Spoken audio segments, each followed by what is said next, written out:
Hello and welcome. My name is Paul Cummins, and this entire DVD is about the side steal, specifically Ed Marlowe's deliberate steal, and 5 functional ways to use it. I've been performing the side steal for 30-odd years, and hopefully I've added a little bit of personalization that'll make it easier for you to execute under fire. So sit back, relax, grab a deck of cards, and here come the menus. Thank you for coming. I appreciate your help this afternoon.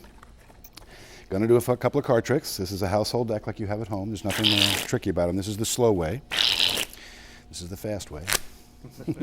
This is the tricky way. Can't get them all yet, but I'm still working on going up. Beth, you mind helping first? Mm-hmm. If you would, just pick out any card you like. Have a look at it. Show it to the others. Hold it up so the camera can see. And slide it back in there. Anywhere's fine. 28 down is a perfect spot. Knowing that your card is down in the middle here, we're going to use the top card, which is the 7 of hearts. If you would, take the 7 and slide it in the deck right about where you think your card is. Could you just take a shot at it? There you go. You think that's too high? No. Turns out that's perfect. Oh, my. Now, when you first looked at the 2 of diamonds, what did it look like? A 2 diamond. Well, if you remember, it was the 7 of hearts. Then you took the 7 of hearts for me and you put it in the center. That's when it looked like the 2. And when the 2 then came back out again, that's when it looked like the 7. Wow. So we're clear what happened? Yes. Okay. Thank you. All righty. Raphael, you mind giving me a hand? Sure. I'm going to drop cards like this. Anytime you want to, you say stop. That's the card we'll use. Stop. If you would, remember that card. Now I'm going to go real slow. Okay? Watch real close. If I told you that your card was already on top of the deck, you would tell me I was? Crazy. And it was the 7 of hearts? Absolutely correct. Okay, that'll be your card. Hold your hand out over the table for me. Okay? You're going to keep track of the 7 of hearts just by placing your hand on top of it. I'm going to give these a few cuts, and we'll get to a card for me. My card will be the 5 of spades. Now tell me if you feel anything. A little something? Slight tap. Because what happened was I got the 7 of hearts out from under your hand and beneath Beautiful. the 5 of spades. Thank you.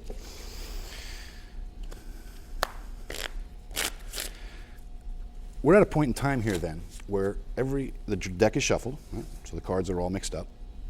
And I'm going to beg your indulgence for just a second by separating the red cards from the black cards, which will put us to a different point in time in which, of course, the blacks are separated from the reds at a different point in time. Right? Additionally, I'm going to put us to even a third point in time by taking the black cards and shuffling them upside down and backwards into their buddies, the other black cards. Okay? So some face up, some face down. Just going to shuffle these together that way. Give them 2 shuffles to make sure. The shuffles are real too, you can see. And we'll do the same with the red cards, which puts us at a point in time with both the reds and the blacks in which not only are they separated from one another, but they're upside down and backwards amongst each other. Just like so. Okay, again, real shuffle. Reds, blacks, upside down and backwards. For a final point in time, I'm going to take the 3 of hearts on the top of the reds and put it below. And we'll take the 4 of clubs from the black cards and put it below all the blacks. This is where the fun begins. If we go back in time one step, the 4 of clubs and the 3 of hearts will be back on top of their packets. If we go back in time one more step, all the red cards will be facing one way. And of course, so will the blacks. And if we go back a final step in time, all the cards will be mixed up red and black as if the trick never happened at all. Thank you. Monty, you mind giving me a hand? No problem. Pick out a card. Have a look at it, show it to the others in the camera. What I think is that when people return a card to the deck for me, they think that I keep track of the card. So if you would, just put it back in there, put the card back in the deck, and then give them a quick shuffle. By doing this, you know that I don't know what the card is or where the card is. Good? Okay. Now, if you would just put them back in the order they were in when I gave them to you. Just kidding. Now, well, these are well shuffled. Are you a card player? Every once in a while. Well, you shuffled these good. Do you have a favorite number, a little one? Not your card, just a little number that might be a favorite. Mm-hmm. What would the number be? 3. 3. For any reason? You have 3 kids, or that was your number of softball or I something? always liked it. Well, you took out any card you wanted to. You shuffled it back into the deck. I couldn't know what it is, couldn't know where it is. but then you said 3. So if I went like that and your 7 of clubs was the third card from the top, that wouldn't be so bad now, right? No, it'd be You good. check, I won't touch them. Third card down. 1, 2, 7 of clubs. Another lucky day. Audrey, you see, you're next. Yes. Pick out a card for me if you would. Okay. Have a look at it. And again, show it to the others in the camera. Slide it back in here. Now, my job is to narrow down the deck or to estimate about where your card is, all right? And I'm thinking it's in this area.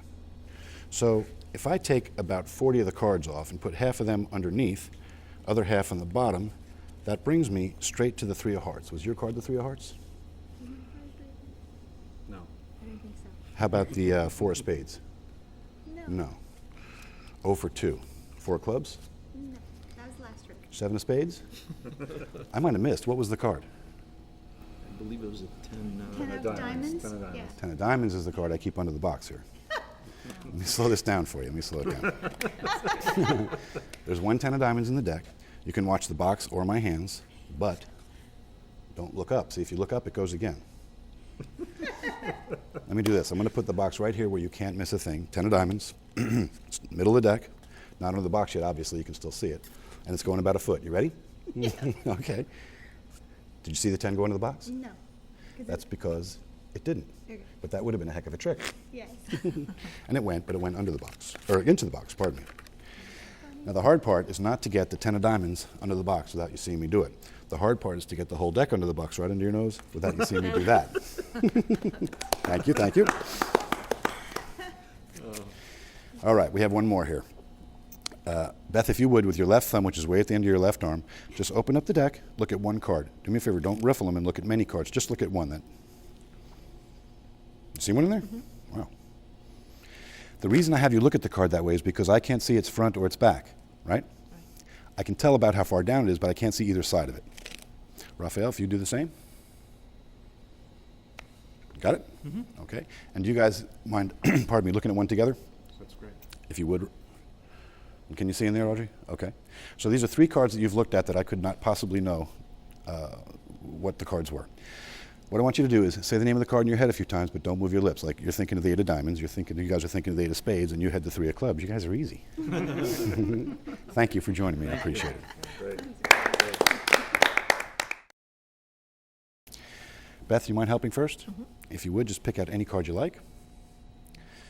Have a look at it. Show it to the others. Hold it up so the camera can see. And slide it back in there. Anywhere's fine. 28 down is a perfect spot. Knowing that your card is down in the middle here, we're going to use the top card, which is the 7 of hearts.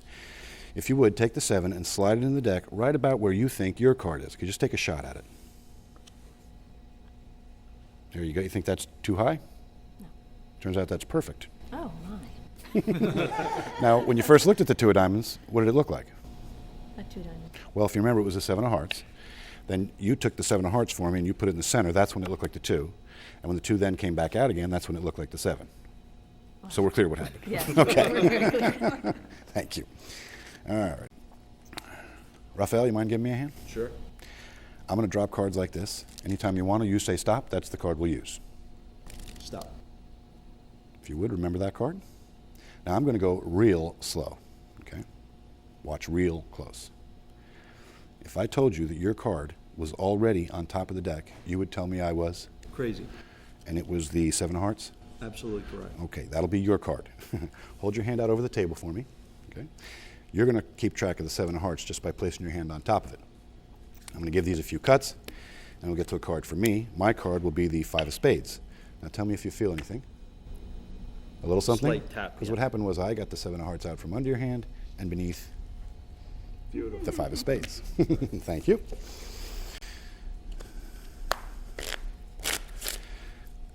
We're at a point in time here then where the deck is shuffled, right? So the cards are all mixed up.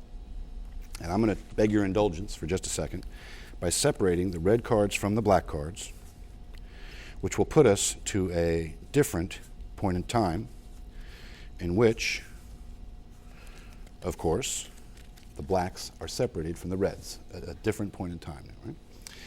Additionally, I'm going to put us to even a third point in time by taking the black cards and shuffling them upside down and backwards into their buddies, the other black cards. Okay? So some face up, some face down. Just going to shuffle these together that way. Give them 2 shuffles to make sure. The shuffles are real too, you can see. And we'll do the same with the red cards, which puts us at a point in time with both the reds and the blacks in which not only are they separated from one another, but they're upside down and backwards amongst each other, just like so. Okay, again, real shuffle. Reds, blacks, upside down and backwards. For a final point in time, I'm going to take the 3 of hearts on the top of the reds and put it below. And we'll take the 4 of clubs from the black cards and put it below all the blacks. This is where the fun begins. If we go back in time 1 step, the 4 of clubs and the 3 of hearts will be back on top of their packets. If we go back in time 1 more step, all the red cards will be facing one way. And of course, so will the blacks. And if we go back a final step in time, all the cards will be mixed up red and black as if the trick never happened at all. Thank you. Monty, you mind giving me a hand? Pick out a card. Have a look at it, show it to the others in the camera. What I think is that when people return a card to the deck for me, they think that I keep track of the card. So if you would, just put it back in there, put the card back in the deck, and then give them a quick shuffle. By doing this, you know that I don't know what the card is or where the card is. Good? Okay. Now, if you would just put them back in the order they were in when I gave them to you. Just kidding. Now, well, these are well shuffled. Are you a card player? Every once in a while. Well, you shuffled these good. Do you have a favorite number, a little one? Not your card, just a little number that might be a favorite. Mm-hmm. What would the number be? 3. 3. For any reason? You have 3 kids, or that was your number in softball or I something? always liked it. Well, you took out any card you wanted to. You shuffled it back into the deck. I couldn't know what it is, couldn't know where it is, but then you said 3. So if I went like that, and your 7 of clubs was the 3rd card from the top, that wouldn't be so bad now, right? No, it'd be You good. check. I won't touch them. Third card down. 1, 2. 7 of clubs. Another lucky day. Audrey, you see, you're next. Yes. Pick out a card for me if you would. Okay. Have a look at it. And again, show it to the others in the camera. Slide it back in here. Now, my job is to narrow down the deck or to estimate about where your card is, all right? And I'm thinking it's in this area. So if I take about 40 of the cards off and put half of them underneath, other half on the bottom, that brings me straight to the 3 of hearts. Was your card the 3 of hearts? No. I don't think so. How about the 4 of spades? No. No. 0 for 2. 4 of clubs? No. That was last trick. 7 of spades? I might have missed. What was the card? I believe it was a 10. 10 of diamonds, diamonds? 10 of diamonds. Yeah. 10 of diamonds is the card I keep under the box here. Let me slow this down for you. Let me slow it down. There's 1 10 of diamonds in the deck. You can watch the box or my hands, but don't look up. See, if you look up, it goes again. Let me do this. I'm going to put the box right here where you can't miss a thing. 10 of diamonds, middle of the deck. Not under the box yet, obviously. You can still see it. And it's going about a foot. You ready? Okay. Did you see the 10 go into the box? No. 'Cause That's because it didn't. Okay. But that would have been a heck of a trick. Yes. And it went, but it went under the box, or into the box, pardon me. Now the hard part is not to get the 10 of diamonds under the box without you seeing me do it. The hard part is to get the whole deck under the box right under your nose without you seeing me do that. Thank you. Beth, if you would, with your left thumb, which is way at the end of your left arm, just open up the deck, look at 1 card. Do me a favor, don't riffle them and look at many cards. Just look at 1 then. You see one in there? Mm-hmm. Wow. The reason I have you look at the card that way is because I can't see its front or its back, right? I can tell about how far down it is, but I can't see either side of it. Raphael, if you do the same. Got it? Mm-hmm. Okay. And do you guys mind, pardon me, looking at 1 together? That's great. If you would. Can you see in there, Audrey? Okay. So these are 3 cards that you've looked at that I could not possibly know what the cards were. What I want you to do is say the name of the card in your head a few times, but don't move your lips. Like you're thinking of the 8 of diamonds, you guys are thinking of the 8 of spades, and you had the 3 of clubs. You guys are easy. Thank you for joining me. I appreciate it. Great. Beth, are you a mind reader? No. You'll be perfect for this. We're both going to pick a card, and here's how I'd like you to do it. Run through the deck. When you see a card you like, just put that whole group against yourself and put the others down. Okay? Then you can show the cards to the others and to the camera. Right? Then I want you to bury your card by giving the card you're holding a cut and put them with these. Okay? And I'll help you through that so you understand what to do. Hold them up so I can't see. By the way, since we're both going to think of a card, I'll think of a black one, you think of a red one. That way we can't accidentally think of the same card. Okay, so you think of a red card, and that red card is against yourself now? Mm-hmm. Good. Show it to the others and to the camera. And then cut your packet and drop those right in here. Perfect. I'm going to do the same thing, but of course I'm going to think of a black card so we don't accidentally have the same one. Doesn't much matter. And I'll go here. Now, Beth, is there any way that you could know what card I'm thinking of? No. Similarly, there's no way I can know what card you're thinking of. Right. Okay. Remembering that my card is black, I want you to go ahead and run through the deck, read my mind, take my black card out and put it face down here.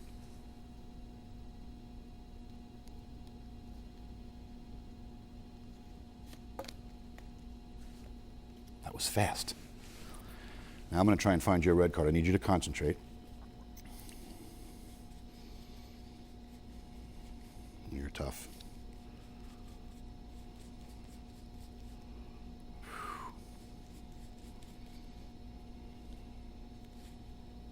I think I got it. Yep. What card were you thinking of that I could not possibly have known? Your red card. I should tell you? Mm-hmm. Ace of Hearts. Is that right? That's right. Mine was the 10 of clubs. Mine was the 10 of clubs. Did you get it? I did. You better than you thought. When I'm not traveling around, I tend bar up in Jacksonville, Florida. And every now and then, someone at the bar will get a couple of drinks into them, and they might challenge me a little bit. So one night I was at the bar, and I spread the deck out for someone to choose a card. Instead of taking a card, he took the whole deck. Took about half of them and turned them upside down like this, and he shuffled the cards together backwards and forwards. Said, we're going to play a game of poker. And I said, you can't play poker with a deck in this condition. That's crazy. He said, sure you can. In fact, it's fun.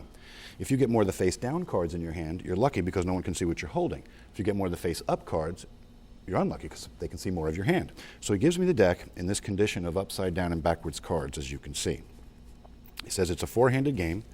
You can deal from either side. Let's see what you've got. And he kind of whapped them down on the bar, and it was sort of a challenge.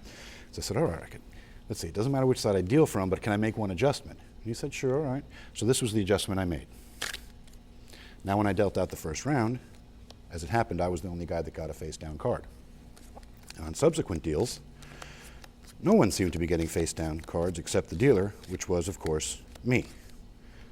Now here's a pair of queens. He'll stay in. This guy might go for a straight. This guy might go for a flush. He's got 4 diamonds. The point being, when they fill their hands and draw poker, they might get some of the other face-down cards that are in the deck. But of course, I made that adjustment, and it was such that no one would get a face-down card but me. And it wouldn't have mattered anyway because I dealt myself a royal flush in spades. Thank you. Ala Anamana is a routine I use as an opener almost exclusively. It lets people know right away that you know what you're doing, and card changes 4 times in about 6-7 seconds. First thing you'll do is have someone select a card. We'll use the, let's use for contrast, let's use the King of Spades. They will return it to the deck, at which time you keep a break below it, a pinky break, and then use the deliberate steal to move the card from the center of the deck as you square to the top, ending the steal with the finger fan, which allows you to patter. The patter fits well in this trick. Since we know your card is somewhere in the middle here, we'll use the top card. And here you're going to do a double lift. Right? So the hidden card of the double is the selection.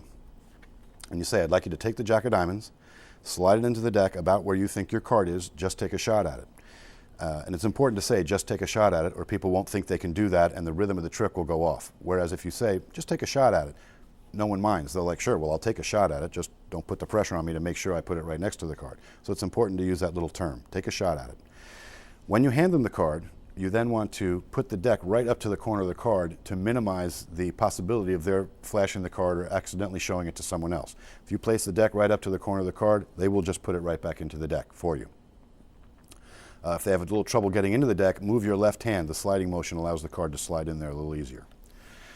I usually will then say, you think that's a little high, or you think that's a little low, depending on how deep or high they've put the card, just because I want some reaction from them, any reaction. If they'll say yes or no, sometimes they put the card in a little bit somewhere else. so that I can say, no, no, it's perfect, and show them that the card they were just holding, which they thought was the Jack of Diamonds, is now that king. Since they were holding the card, and this is Hanuman's great contribution to this type of effect, they have a strong conviction that it was the Jack of Diamonds. So when they see this King of Spades, it's a surprise to them. They'll also think the trick is over, and they'll start looking at each other and commenting on the trick, which gives you misdirection and is a perfect time for a top change. You're going to take that king with your fingers on its face, turn both hands over, execute the top change, and as you gesture forward with your left hand saying, when you first looked at the king, what did it look like? And they'll say, look like the King of Spades. At which point you turn this up and say, actually it was started as a Jack of Diamonds. Now when you show this card is when you get a pinky break on the top card of the deck. You lay the Jack of Diamonds onto the deck and flop it over.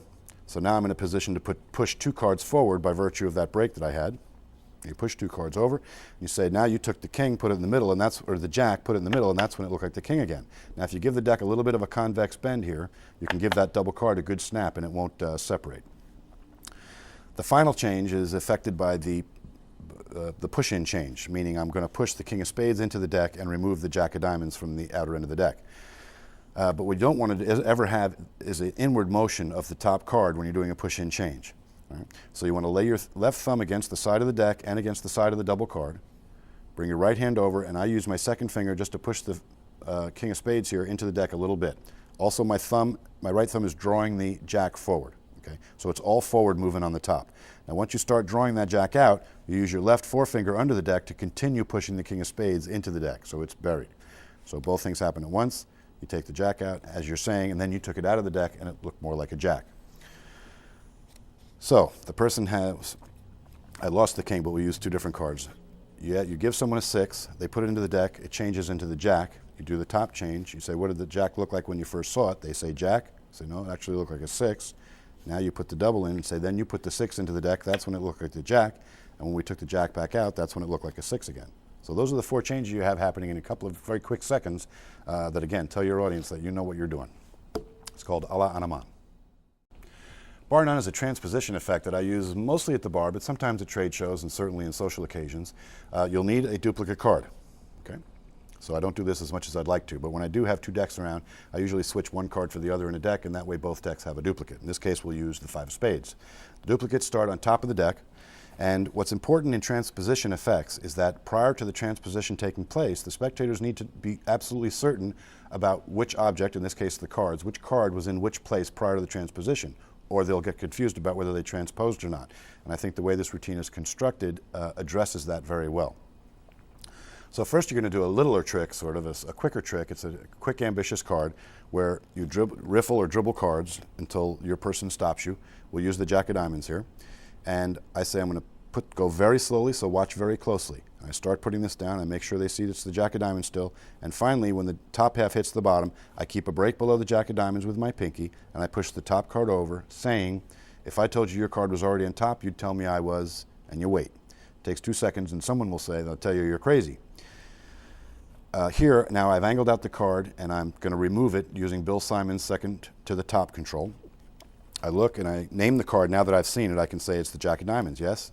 And you get a reaction there because you couldn't know it was the Jack of Diamonds unless it came to the top. Now you do your double lift, and of course, this Jack has been controlled below one of the 5 of spades. So there's one 5 of spades right below it here, and the other 5 of spades is on top of the deck. So once you have your double out, you ask the person to hold their hand out over the table, turn the double down, and slide what is now a 5 of spades under their hand. And I usually press their hand down onto the card like so. Now do any false cut that you know that will control the top 2 cards and execute another double lift. So here I'm showing the 5 of spades, but right below it, of course, is their Jack of Diamonds. You say my card will be the 5 of spades, and you hold it above their hand. Give it a snap, and you drop that card right onto their, hand like that, and at the bar I walk away because they're scared sometimes to lift up their hand and look at the card that's underneath. They can't believe it's going to be a 5 of spades.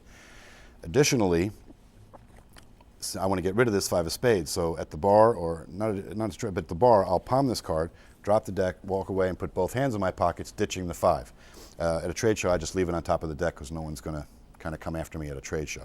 So ultimately, this person then will remove the Jack of Diamonds, and if you walk away, you'll hear the reaction when the 5 of spades gets turned over on the table because there's just no way it could have been there. Okay. It's called bar none. The trick that never happens demonstrates how the side steal can be used as a shift. You start with a shuffled deck, spread them out. I'd like to spread them right to left so that the indices are easy for my audience to read. And I say, we have a shuffled deck. I say, I'm going to beg your pardon for a moment while I separate the red cards from the black cards, and that's exactly what you do, up jogging one color or the other, doesn't matter which, until you get to where you can separate the deck into reds and blacks like so. You say to your audience, this puts us at a second point in time, and spread them again. I also like to keep my left hand over the face of this facing card, and you'll see why in a moment. It's going to change, and this just helps to hide that a little bit. But you say we have blacks then and reds, a second point in time. Now you pick up the deck and riffle off with your right thumb about 12, 13 cards. You'll have to learn to estimate that. Any pattern line you want to use here, any joke, you can look up to bring their eyes up off the deck, but try and get a little misdirection so that you can shift about half of the red cards, 12 or 13 of the red cards, using the mechanics of the side steal from the bottom to the top. Okay?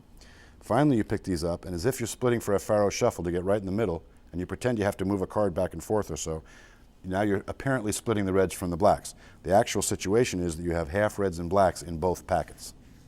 Okay? Your audience will assume that these are all the reds and these are all the blacks.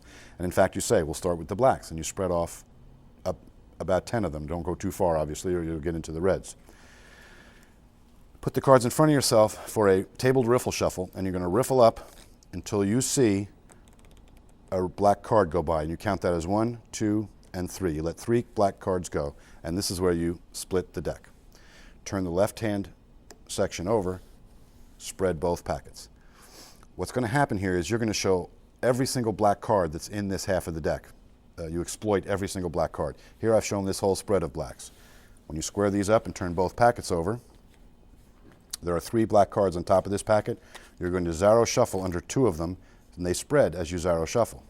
So those 2 black cards are exposed. Keep a break between the halves when you zero, and cut again for another shuffle. Now you've shown the last black card in this packet, so you've exploited every black card in this packet. Turn this group over, and now do a real shuffle. And what's happening here is you're now actually shuffling the red cards into the black cards, okay, for later on in the routine. Put these aside, go through the exact same motions with the red group. You say, now we'll do the reds.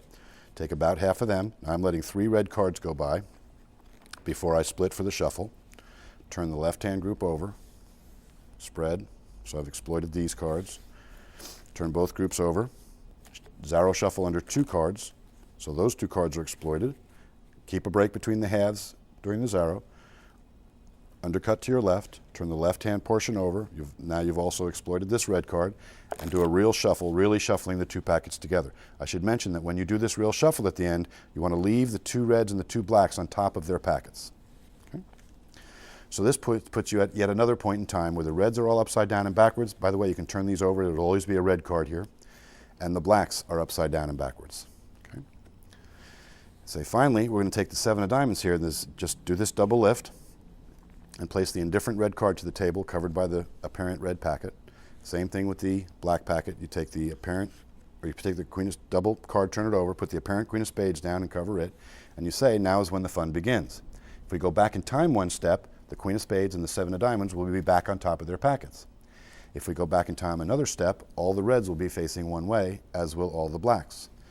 And if we go back a final step in time, the reds and blacks will all be mixed together as if the trick never happened at all. Called the trick that never happened. Almost any card at almost any number is probably the routine I've done more than any other on this DVD. I've done it for years and years. It gets a great reaction for me. It's kind of stark in effect. Initially, you want to try and classic force a card. So when I spread these out, if you hit the classic force, beautiful. They take that ace of hearts, and you're able to say to them once they've looked at it, I think people think I keep track of the card somehow when you return it to the deck. So you take the deck, you put it back in, and you shuffle them up, which is just a great instance. It gives them a lot of conviction that you don't know what or where a card could be. If you miss the force, then whatever card they choose, you're going to have to glimpse it. And this still works out fine. Once they return the card to the deck, and we'll use the king of clubs here, you got to break below it, and you set up for a side steal, a deliberate steal, just by angling the card. But rather than leaving it angled, you use your right pinky from above to swerve the card or angle it again so that the short ends of the card are in alignment with the short ends of the deck. And then you can bring the deck up to your hand, up to your palm a little bit, so that no one will accidentally see into the arch of your hand that the card is jogged there. While you're doing those two quick things, the patter is, I think people think I keep track of the card when you put it back in, like I might know how far down in the deck it is. And just when you make that gesture and rub the side of the deck here as you say that, I might know how far down in the deck it is, I'm able to spot that this is the king of clubs. Okay? So then I take the deck and put it down for them, but when you take the deck, the card is automatically squared by your left fingers. So you take it and put it down. So you give those a shuffle. So in either case, if the force is successful, or if you have to glimpse the card, now you're in a position where the spectator is pretty sure you don't know what the card is or where it is because they're shuffling the deck. So I'll give these a few shuffles. The next step is you're going to take the deck back from them and you're going to cull the card out of the deck. So first thing you do, using a little bit of humor, you'll say, you've got these shuffled, and put them back in the order they were in when I gave them to you. And they give you a blank stare for a second till it dawns on them that you're joking, and then they'll laugh, which gives you a second to start spreading the cards here. Now you're either going to, there's one sentence you're going to use, but you can cut it off in a few different places depending on how close the king of clubs is to the face of the deck. In this case, I would say, boy, you're a good shuffler. What, is there a certain card game you play? Now I've just spotted the king of clubs and gone ahead and culled it.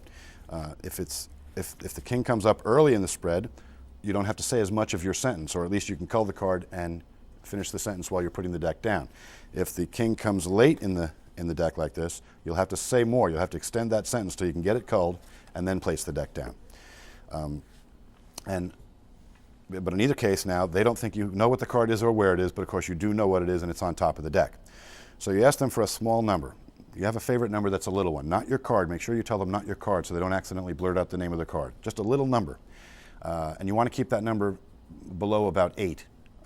If they say 1, you're all set. The king of clubs is already the top or 1th card. If they say 2, I would do one side steal, put one card on top, and it's the second card. If they say 3, you can use a technique I'm about to describe, or I just usually do 2 side steals. But if you get a number 4 through 8, 4 through 9, something like that, you can either pinky count down to that number. So if our number was 5, you would pinky count 5 cards.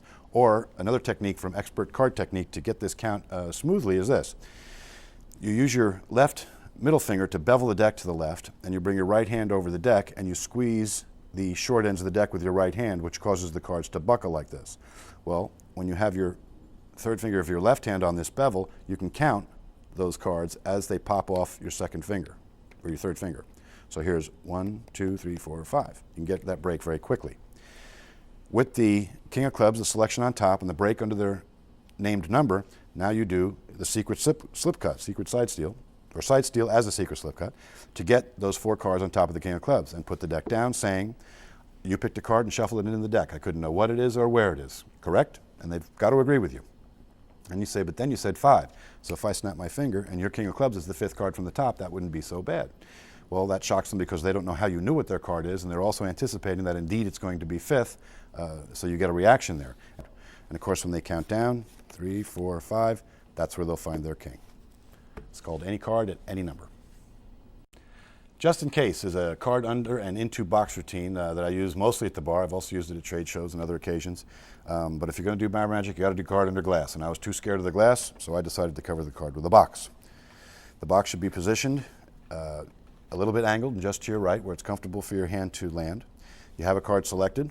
When it's returned to the deck, we'll use the ace of hearts. You keep a break below it.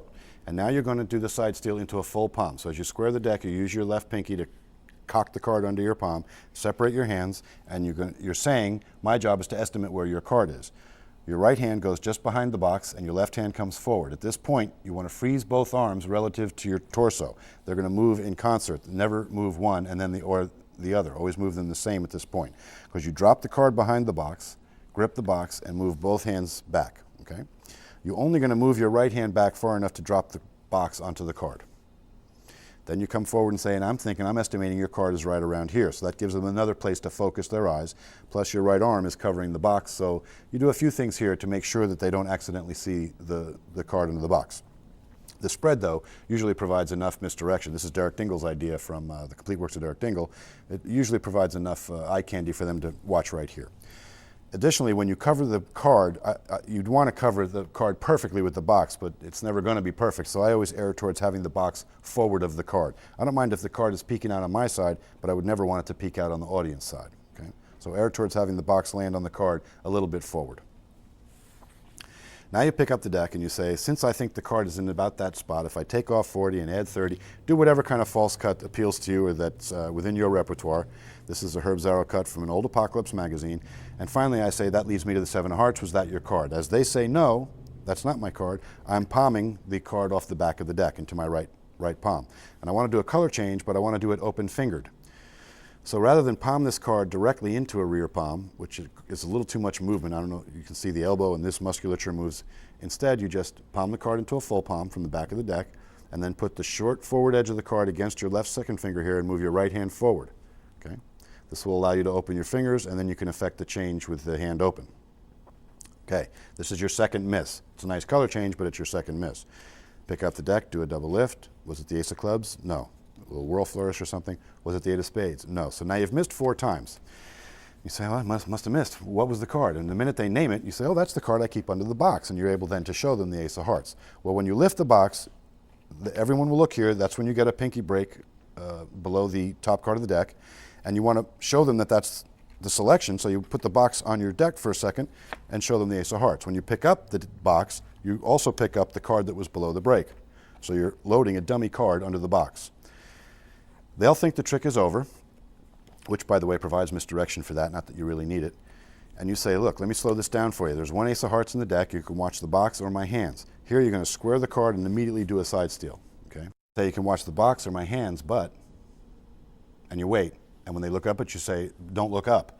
That'll get you a little laugh. And the point being, if you look up, it goes again.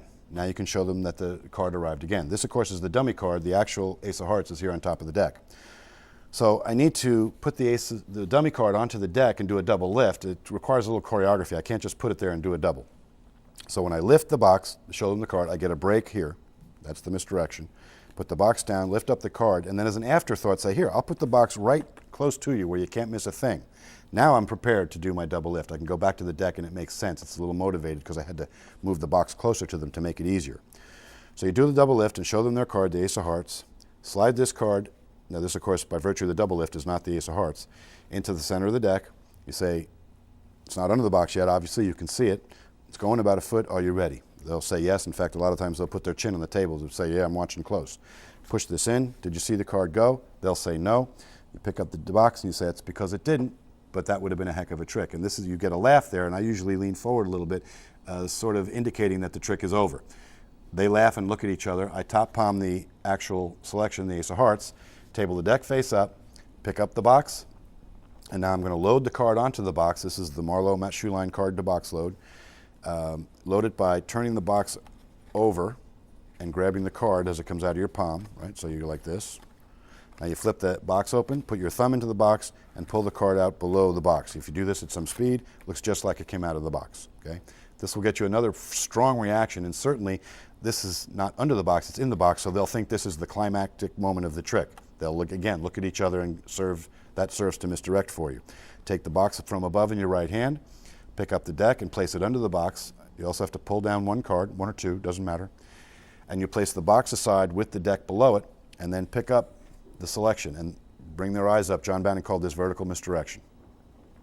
Now you place the ace here and you say the hard part isn't to get the ace under the box without you seeing me do it. The hard part is to get the whole deck under the box without you seeing me do it. So here you'll get, of course, a final reaction. I usually would try and spread these to make it look bigger. These back-to-back cards you just drop on top of the deck and you're done with the routine. It's called Just in Case. Stumped is a quick revelation of 3 sort of mentally selected cards. Starting with a person on my left, I hold the deck up for a peek and I demonstrate to them what I want them to do. I say, open up the deck at one point, look at the card and remember it. Don't riffle a bunch of cards, just open it at one spot. When you do this peek, you want to keep your left thumb way up at the upper left corner of the deck, because then no matter how tiny a peek they take, the entire right side of the deck will open up, allowing you to get a pinky break.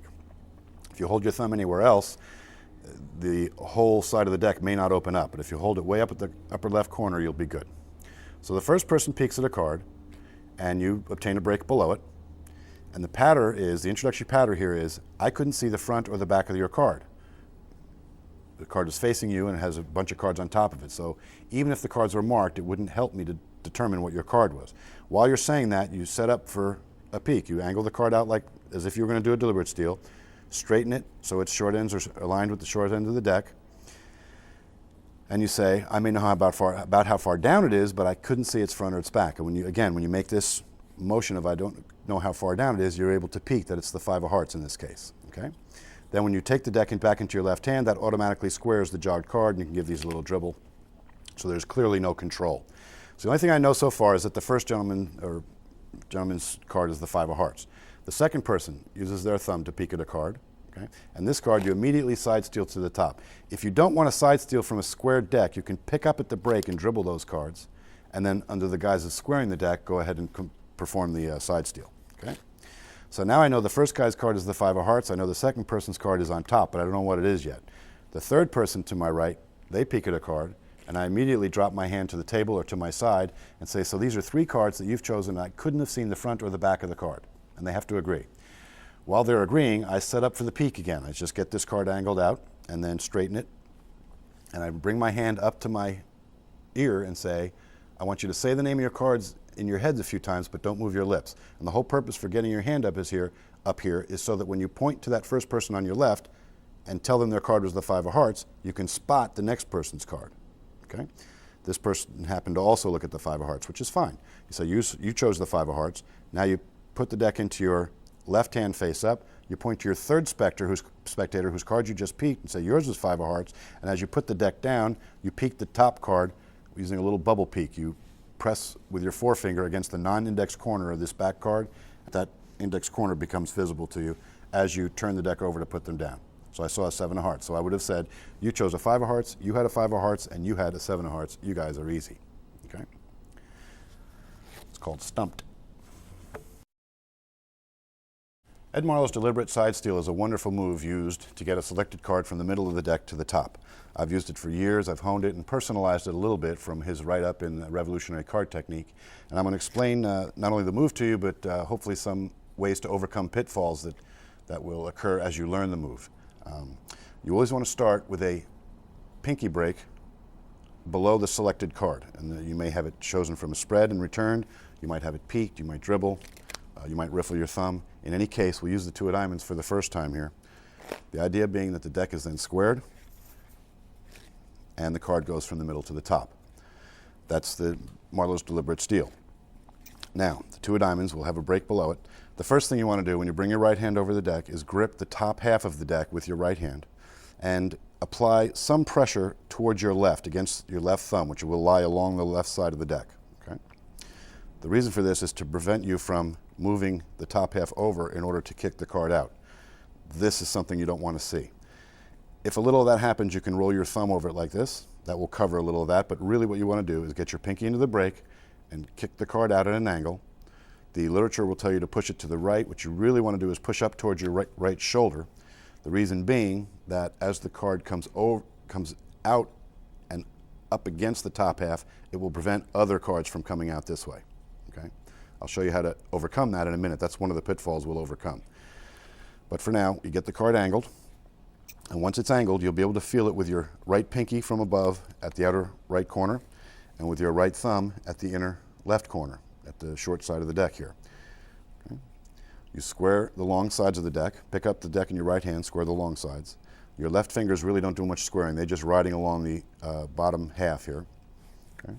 When you squared away from yourself, you grip the very inner corner of the deck at the white border. The reason for this is that you're not gripping the card through the deck at this point. The card is loose. Okay. If you were to grip in the middle of the deck, you couldn't get the card out. Okay. So you want to grip right at this white border corner in the crotch of your thumb. So you've squared the long sides, then you square the short sides, and as you square, you're moving the card out of the deck. And then the card is slid back onto the deck as you finish that squaring action. So we'll do one card face up here, that 2 of diamonds. Kick it out, square the long sides, square the short sides, and it's on top. A few of the pitfalls that can happen. One we've already mentioned. When you kick the card out and more than one card comes out, this happens with a deck you've been maybe using all night in a strolling situation.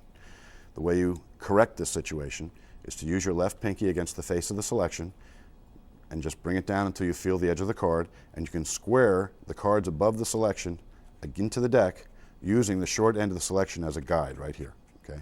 You'll find that that becomes a habit. I do that almost every time I do a side steal now, just out of habit. Right?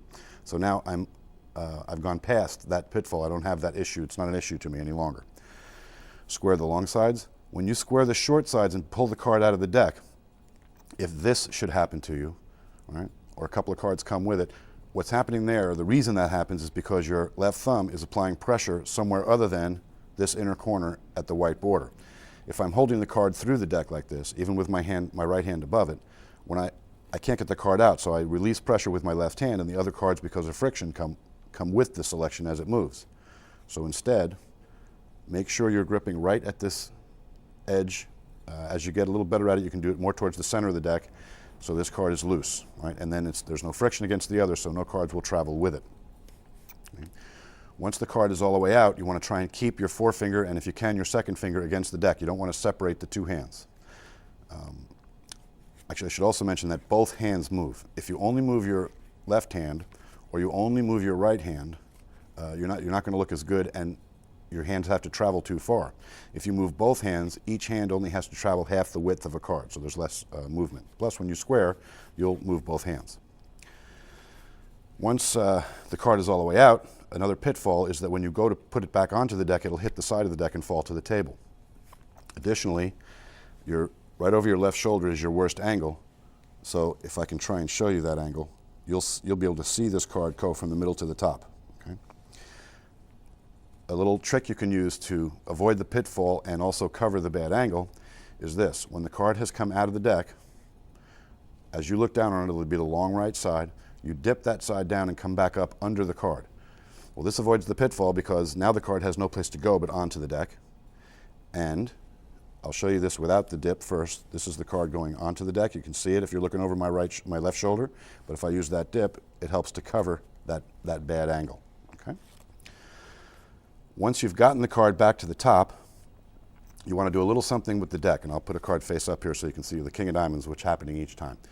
Square the long sides, square the short sides, and now one of my favorite ways is to immediately go into a finger fan, so I can say, if the person's chosen the king of diamonds here, I can give these a square and say, now you chose a card somewhere in the middle here, where actually the king is already on top by virtue of the side steal.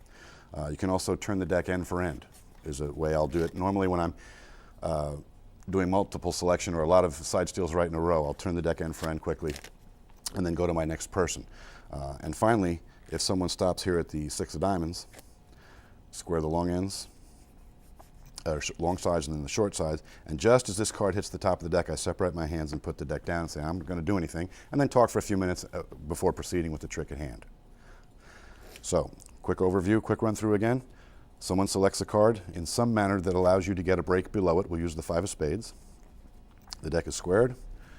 You bring your right hand over the deck and kick the card out. If you need to make a correction with your left pinky, you do it now. Square the long sides. Grip the deck at the very left edge. Square the short sides, moving the card out of the deck, leaving your forefinger on the deck. Dip the right long side of the deck up and under the card, and then square the card onto the deck, followed by some movement that will help to cover what you're doing here, long and short.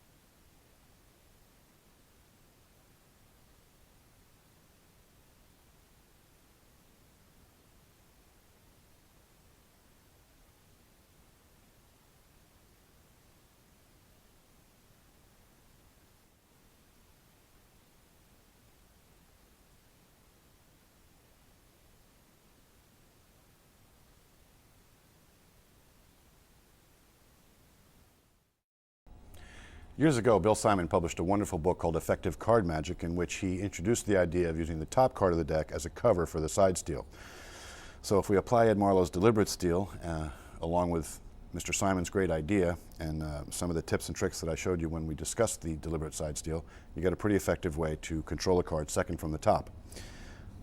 Someone chooses a card by whatever method, dribble, pulling it out of the deck, a riffle, and ultimately you get a break below it. We'll use the nine of diamonds here. So the first thing you want to do is push the top card over to the right with your left thumb, and then bring your hand over the deck. Now you're going to go into the deliberate steal with this card right jogged, this top card. So I push the card out with my pinky. Okay. I can still feel it with my right thumb and pinky at its corners, just like in the deliberate steal. Okay. And you square the long sides of the deck just once, and when you begin to pull the card out of the deck and remove the top card, you want to make sure that the card that's the selection is well to the right of the left long edge of this card, if that made sense, as you can see here. Okay. Once it comes out, you're going to use a poker player sort of posture and look at the card like this. By doing this, you cover every angle. Unless someone is on the floor looking up, they cannot see that you have two cards there anywhere here. Okay. Once you've looked, and these cards will sort of be in this position, once you've looked, and in the context of the routines I use this for, I name that card, which is supposed to be in the middle of the deck, but somehow now it's on top, and you replace them onto the deck, you can just use your fingers to square the selection, the hidden selection, so that you have a break below the two cards in preparation for a double lift. Okay? So let's do it again quickly. The nine of diamonds is the selection. You have a break below the nine of diamonds. You push the top card over and bring your right hand above the deck. I angle the selection, the nine of diamonds, out of the deck, square once on the long side, and as I square the short ends, I'm overtly taking the top card of the deck, but covertly taking the selection with it. And remember that the edge of the selection has to be well to the right of the edge of the top card. As it comes out, I turn my left hand so the deck is perpendicular to the floor, take a peek at the card, and put both cards on top of the deck, squaring them at this inner right corner under my right hand with my left thumb and obtaining the break in preparation for a double lift.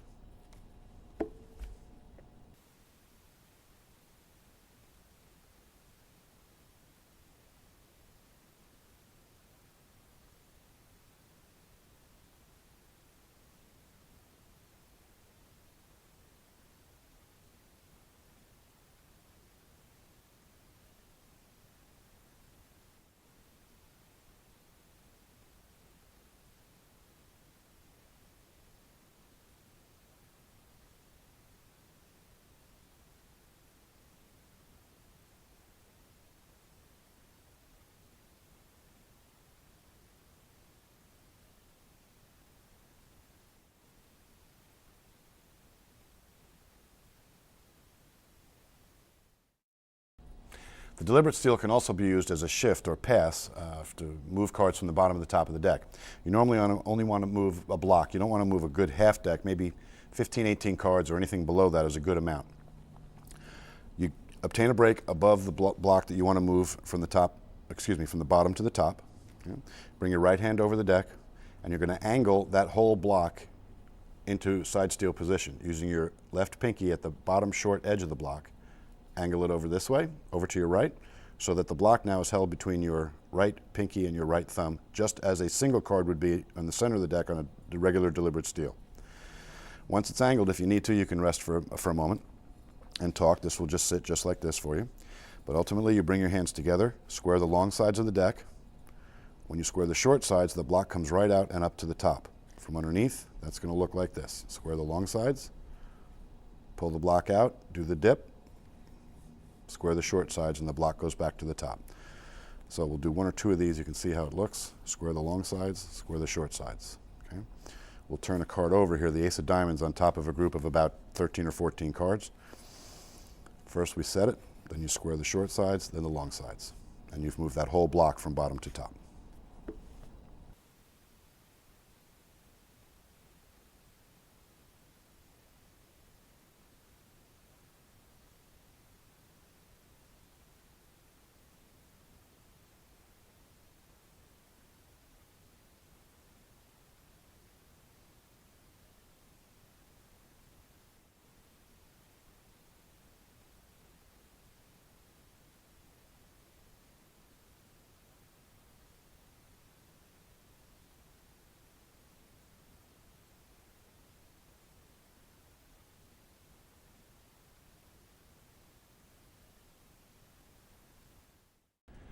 The mechanics of the deliberate steal can also be used as a secret slip cut. Now, a slip cut would be if I had the jack of diamonds on top of the deck and I wanted to put it about 8 or 10 cards down, I would lift 8 or 10 cards, slip the jack into the middle, and replace the 8 or 10 cards, putting the jack to the position where I needed it.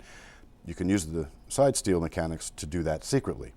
So let's assume I wanted this jack of diamonds to be the 5th card from the top. I would get a break below 5 cards. I would square the deck, the long ends and the short ends, and by doing so, the jack becomes the 5th card. And what's happening is this. A break below 5 cards, jack of diamonds on top, bring my right hand over and lift the jack of diamonds very slightly to allow my pinky to ride the cards above the break out to the right. And they will actually angle just like so. Square the long sides of the deck, and then you use the exact mechanics for the deliberate steal to move the block out from under the jack and then move it back up on top of the jack, making the jack the 5th card from the top. Let's do it again, but we'll use a different card, and we'll go 6 from the top now. So I have 3 hearts and a break below 6 cards. Okay?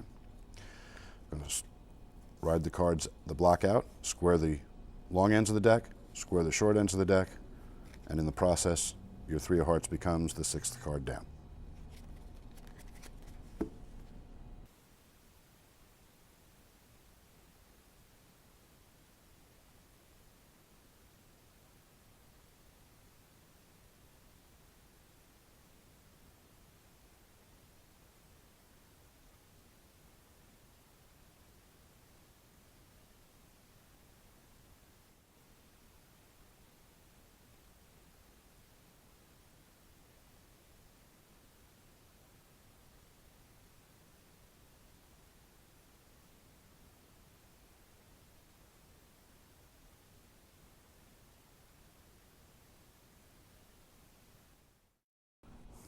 Traditionally, the side steal has been used to move a selected card from the middle of the deck into a full palm in the right hand. You can use the mechanics of the deliberate steal to help do that, along with another tip I'll show you. You'll have a break below the card you want to steal, in this case the 5 of clubs, and you bring your right hand over the deck and kick the card, the 5 of clubs out, pardon me, the selection, just as you would for a deliberate steal. Okay? Traditionally, the books then will tell you to walk this card out of the deck and out under your right palm, and then to press it into that palm with the left fingers. What I'd suggest is that we take the 5 of clubs again, angle it out of the deck, square, and then the card will come right out into your palm this way. And what's happening is, once you've got the card angled out, you square towards yourself with your left hand, and as your left hand squares forward, this pinky is going to catch the short end of the 5 of clubs. So towards myself and then away. And that forward motion puts that 5 of clubs directly under your right hand, so that you need only move both hands apart a little bit, and you'll have the 5 of clubs palmed. I'll do it again for you here. The 8 of spades. If a break below the 8 of spades, set the card. Now I'm ready to palm it out. Okay? And from below, angle it. In squaring motions, you kick the card out under your palm, take it right out.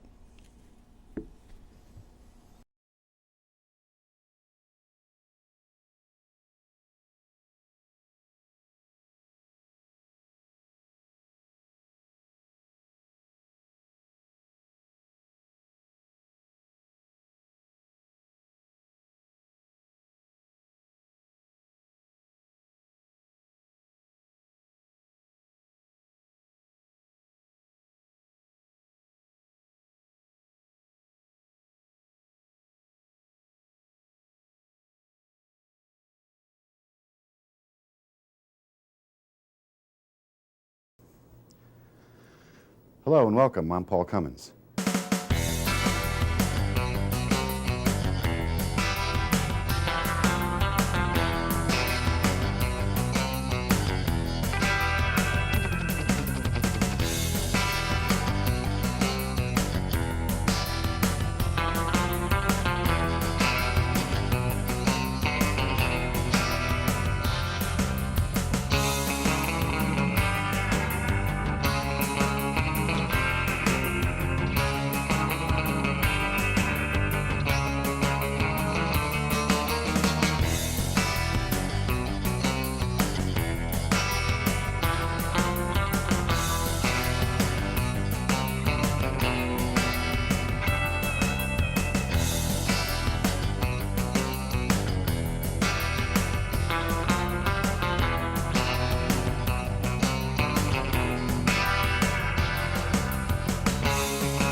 that's that. Thanks for watching the DVD. I hope the techniques in it will add value to your performances.